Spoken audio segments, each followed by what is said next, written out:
Hey everyone, thanks for watching. Today I'm going to discuss some wrist stretches that originate from Aikido system, Japanese martial arts. They do a lot of throwing and joint locking, focused really heavily on the wrists. So one of their foundational training methods is to mobilize the wrists in a lot of different angles and to a fairly intense degree, so that there's a lot of space in that joint capsule and things don't end up getting compressed, and the tendons and everything don't bunch up and bite onto the nerve. You don't end up feeling carpal tunnel type pain patterns, etc. And even if you're already experiencing some of that type of stuff, then these mobilizations can be rehabilitative for that. And I'll actually show another video of some traditional Kung Fu joint rotations and mobilizations as well, that again are even more rehabilitative and create strength, not just mobility. Anyway, for today, we're going to go ahead and get started on the Aikido stretches. You guys have probably all seen the four what I call square wrist stretches. They're very straightforward, one directional, kind of flat. So you have your wrist extension, wrist flexion, and you have external rotation or supination of the forearm, right? And we have internal rotation, pronation of the forearm. So up, down, inside, outside, very straightforward, what I call the square or flat stretches for the wrist. You've probably done those before. And this is how we're going to get a little fancy and hit some angles that you probably haven't done before unless you're an Aikidoka. So the first one starts with one hand. This is the receiving hand. It's actually going to be getting stretched up against our sternum, the thumb pointed away from the body. Other hand, the giving hand, is going to grab the meaty part of the thumb with the four fingers and rest its thumb somewhere in the back, right around the third finger or so on the back of the hand.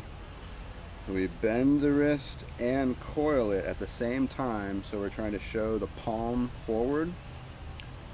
Keep the shoulders relaxed and dropped, keep the spine aligned, and then I'm just bringing the forearm down towards my waist.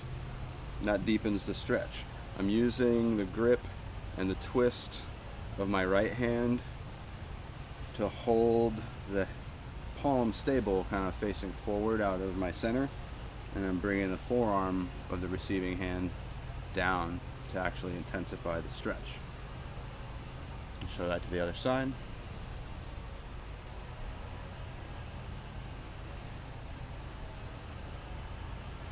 Remembering to unwind the shoulders, keep the spine neutral and aligned. So the next one, you can take the hand, hold it straight out in front of the heart or throat with the thumb pointed down towards the ground. Take the other hand, the thumb grabs the palm, four fingers grab the back. So the giving hand grabs the receiving hand like so. And in a similar way, we're twisting and bending as we draw the forearm in to create the stretch.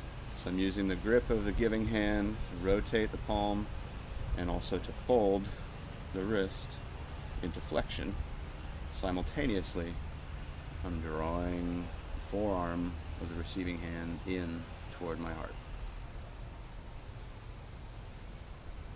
Show you that on the other side.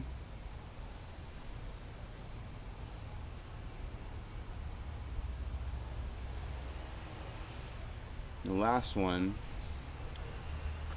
sort of like you're putting your hand out in front of you, say stop, and let the fingertips point toward the ground. Reach over the wrist with the giving hand, thumb grabs the palm, four fingers grab the back of the hand, and now we're turning around. The palm is facing me. My arm is out in space like I was saying stop before, but now the palm is facing me. And again, I'm trying not to let the shoulder take the torque out of this stretch. Try to unwind the shoulder, keep the shoulder blades spread and sunk, keep my spine lengthened and aligned in neutral position. You can really feel this all the way through the forearms. It'll reach a lot of different angles. Very, very effective.